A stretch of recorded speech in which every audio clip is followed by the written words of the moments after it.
Hi everyone. I am obviously not at school today. I'm with the golf team. We have our district tournament today, but I didn't want us to get behind in class, and so I've made a notes video. This one shouldn't be too long because it's over stuff that we've already covered. So if you do not have your spiral notebook out yet, go ahead and get that.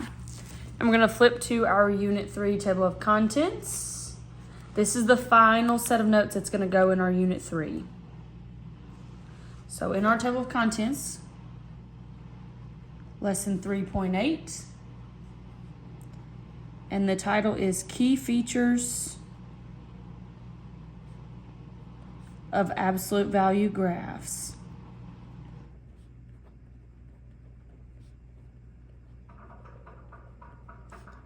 And this is going to go on page 26. So again, key features of absolute value graphs. We're going to tape this down on page 26. Last week, for the last half of last week, we did graphing absolute value functions and we talked about transformations. So now we're going to take a look at some of those graphs and get some of the key features that we learned back in 3.2. We're just going to talk about them again.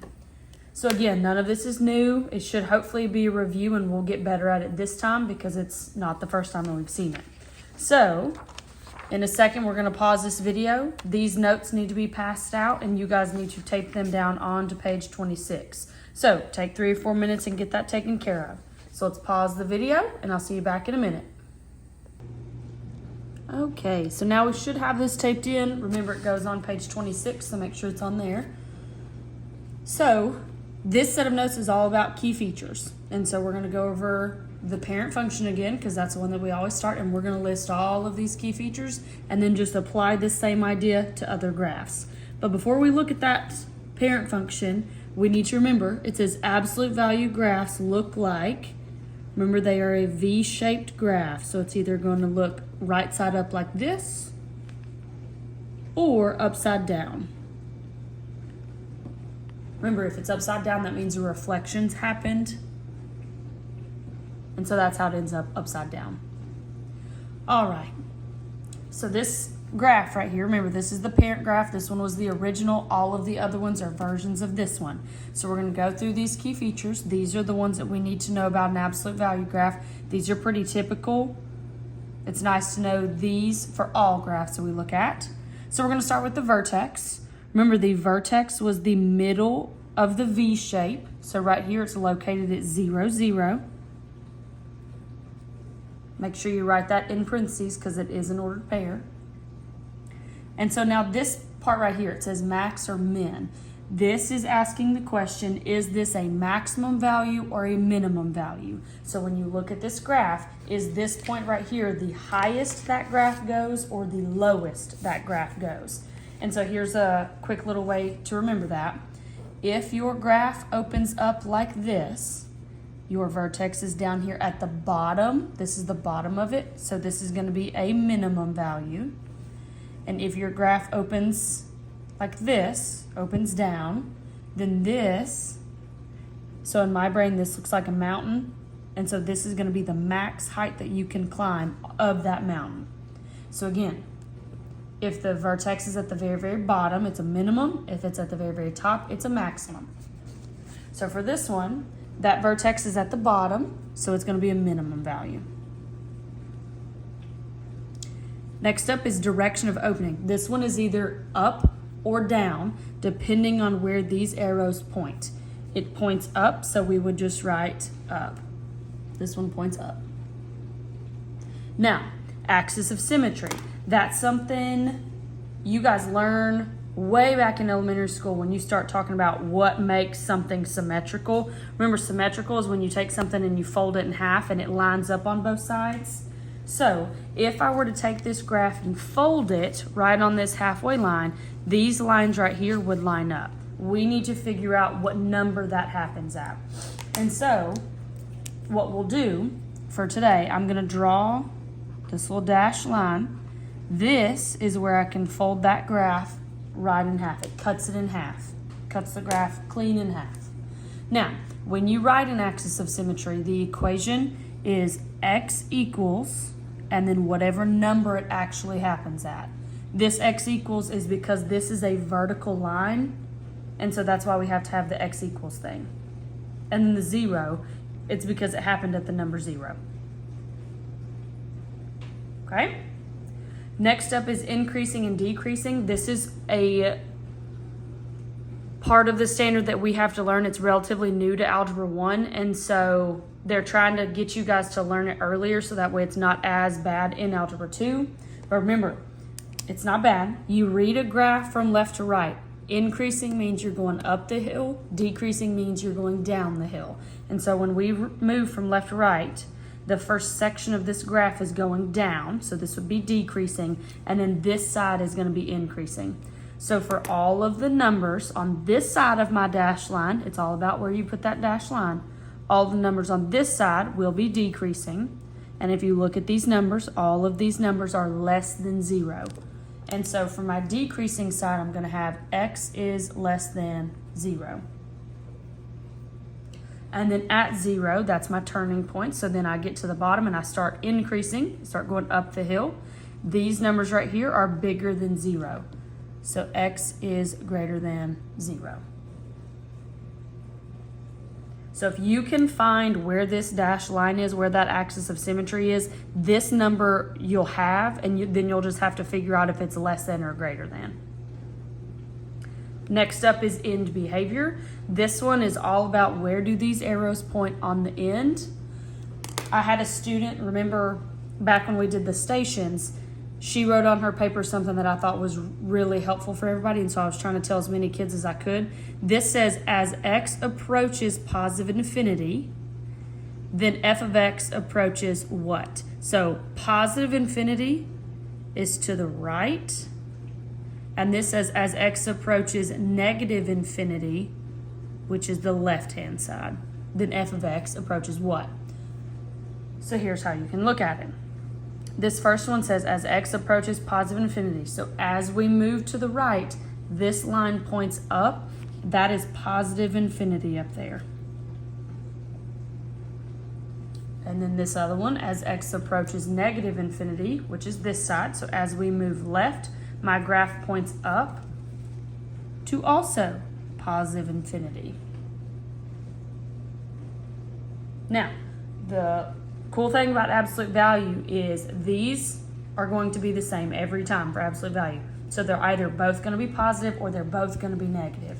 So it all depends on where the arrows point. So if the arrows point up, it's positive infinity. If the arrows point down, it's negative infinity.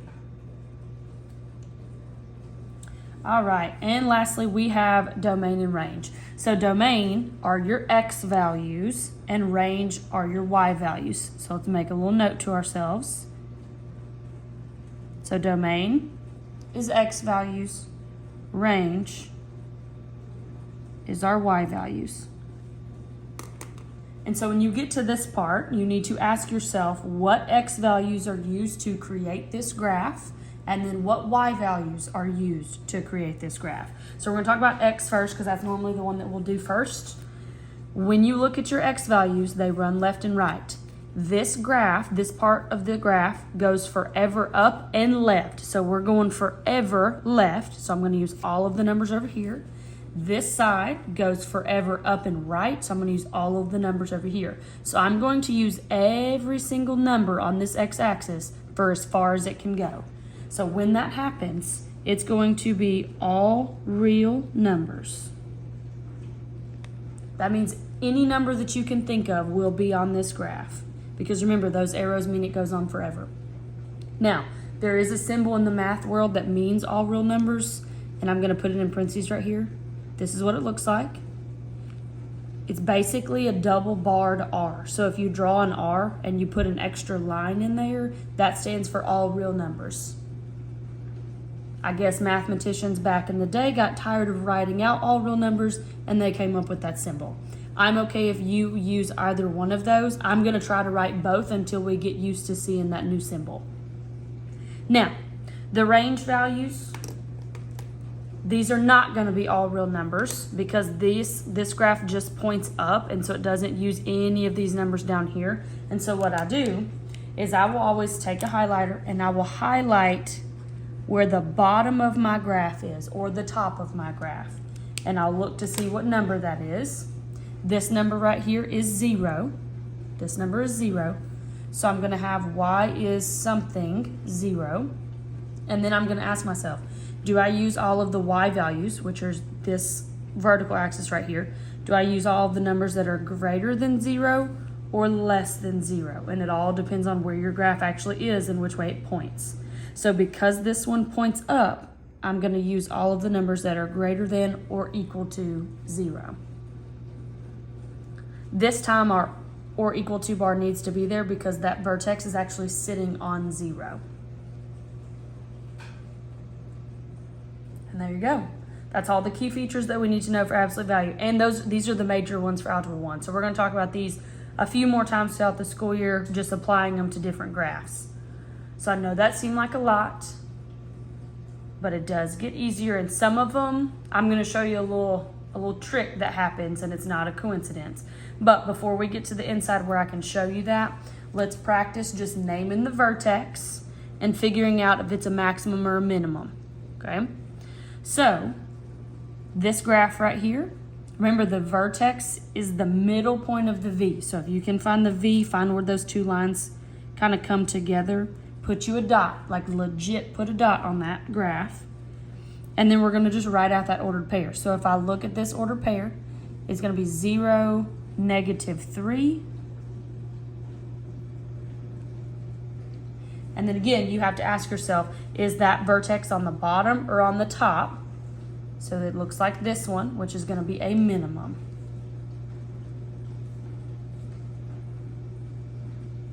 This is how you abbreviate minimum, by the way. And then now this other one, here's my V shape. I'm going to put a dot where the two lines meet in the middle.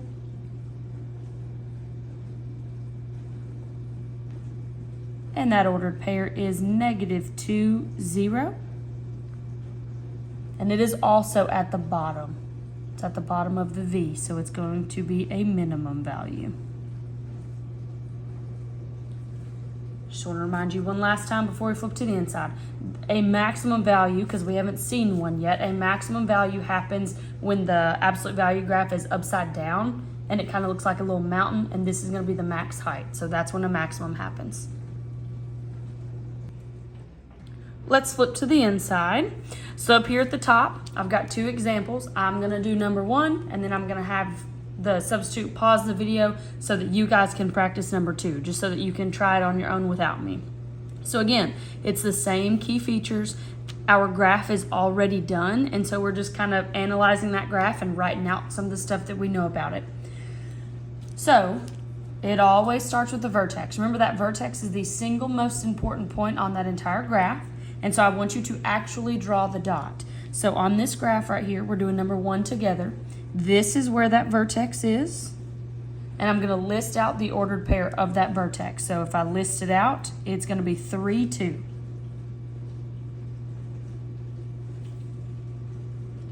And then we need to answer this question, max or minimum.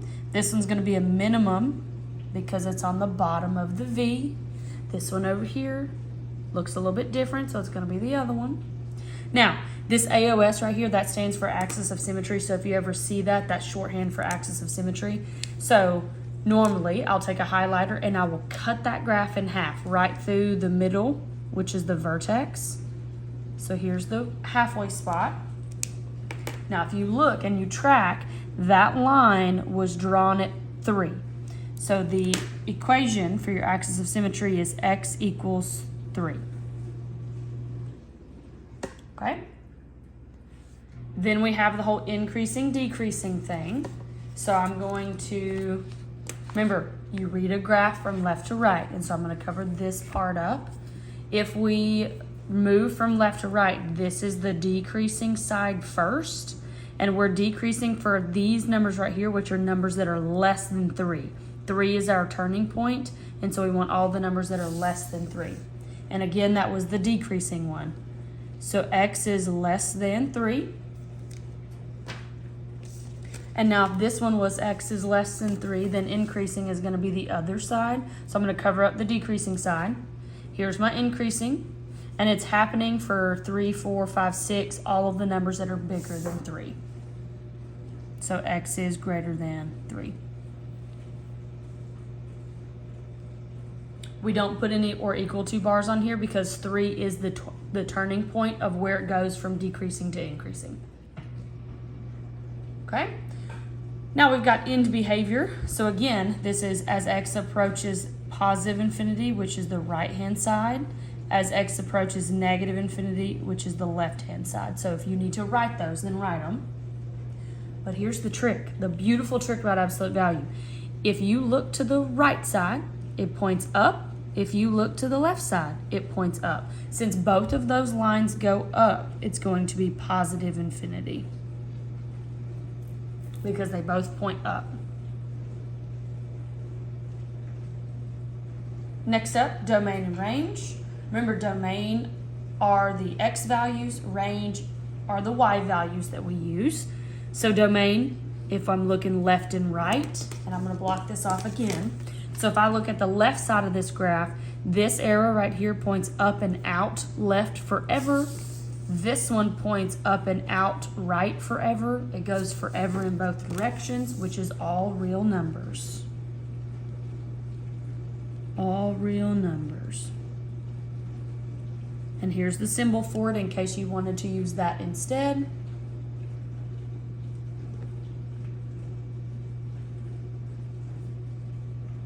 And our range values, that is wherever, it's all about the vertex. So where your vertex is sitting range value wise. So if I draw this little line, it's back at the y value of 2. So then all I have to decide is, do I use all of the numbers that are greater than 2 or less than 2? So here's where my graph sits. And if I look at these numbers, this is 3, 4, 5, 6. Those are all of the numbers that are greater than 2. So my range values are y is greater than or equal to positive 2.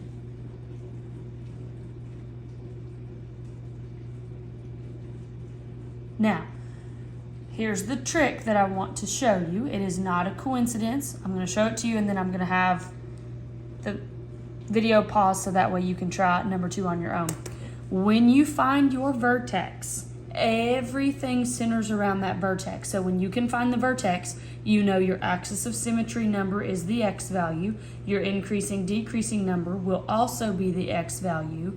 Your range value is going to be the y value of your vertex. So if you can figure this out, then you've got the numbers that you're supposed to have for axis of symmetry, increasing, decreasing, and the range, which makes it a lot easier and it takes some stress off of us of trying to get it right.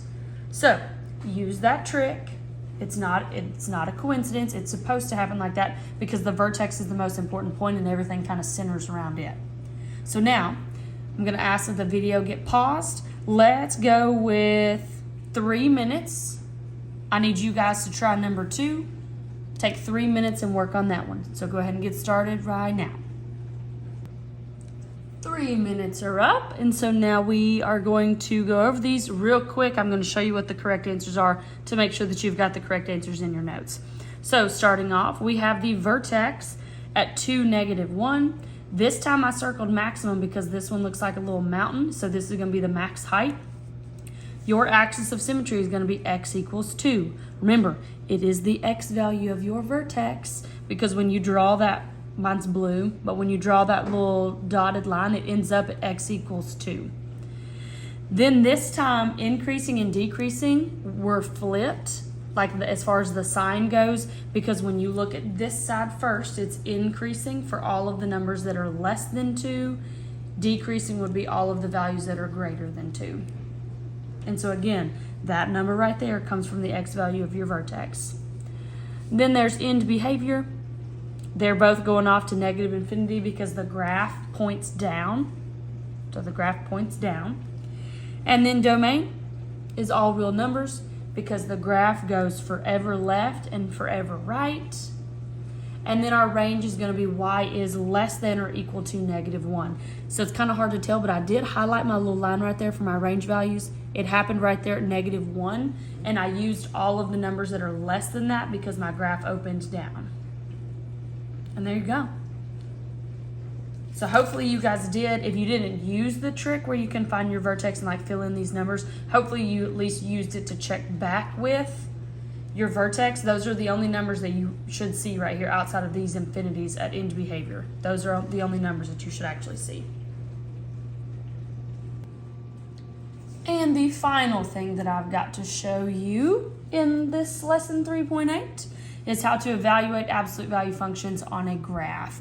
So right here it says, when evaluating a graph, remember it is a mapping that gives you an ordered pair. So it says, given the graph, evaluate for the following values. What you guys have got to remember, this is function notation. So these numbers on the inside right here are your x values, because remember this is normally f of x. These are your x values.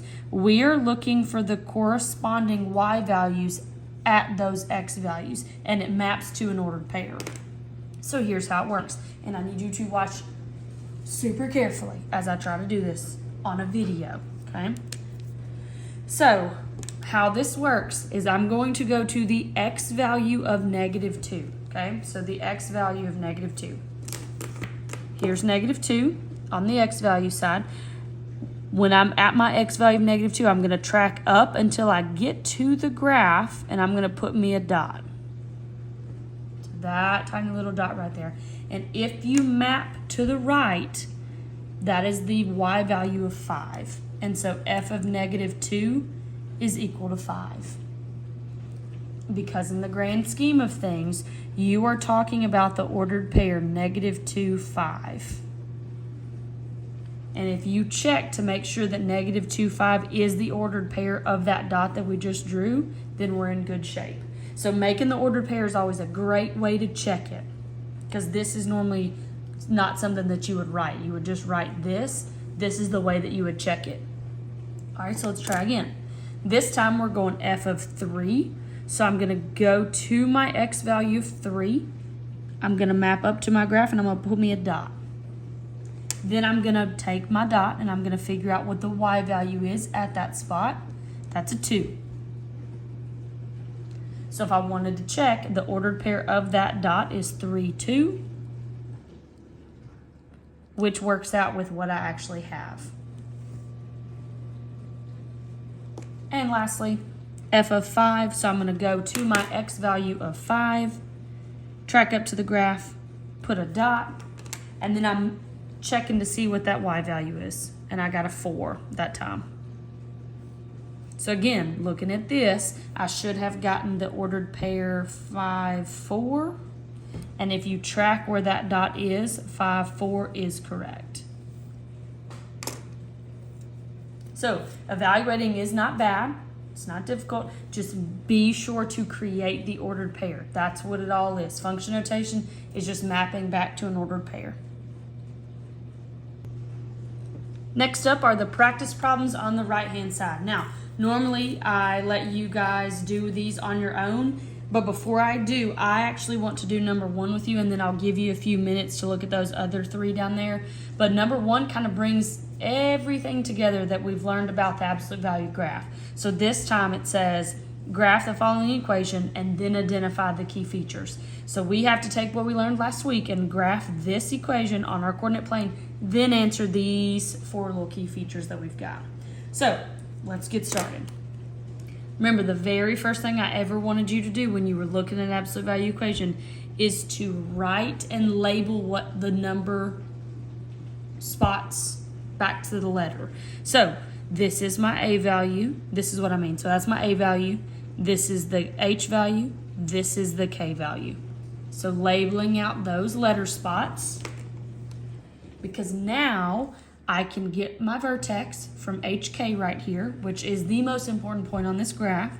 So my vertex, remember the weird thing that happens with H? You have to change it. So -1, 3. So there's my vertex. Now I'm going to go plot it. -1, 3 is right here. Now this A value comes in, that's going to be the stretch or compression. This one is less than 1, so it's going to be a compression. So our graph is going to be a little bit wider than the original. But this also acts as your slope. So when you see 1/3, that means on a graph, we're going to move up 1, right 3. Put a dot. Up 1, right 3. This is the right-hand side. Then you have to do the mirror image of it to get it on the left-hand side. Kind of ran out of graph, but you can kind of estimate about where that last one will be. And there's our absolute value graph. So it took us about 40 seconds to actually graph it. Now we're going to get these key features. So again, the first thing that we've got is that vertex, because I was able to pull that from that equation up there. Now that I'm looking at the graph, I can figure out the rest. This particular vertex is a minimum value because it's at the very bottom of the V. And this is a pretty wide graph that we're looking at because that slope was 1/3. Now, axis of symmetry, remember that's the line that cuts this graph clean in half. And if I track that back down, that's going to be at -1. A quick way you can check, it's the x value of your vertex. So x equals -1. Domain, those are your x values. So that's forever left, forever right, all real numbers.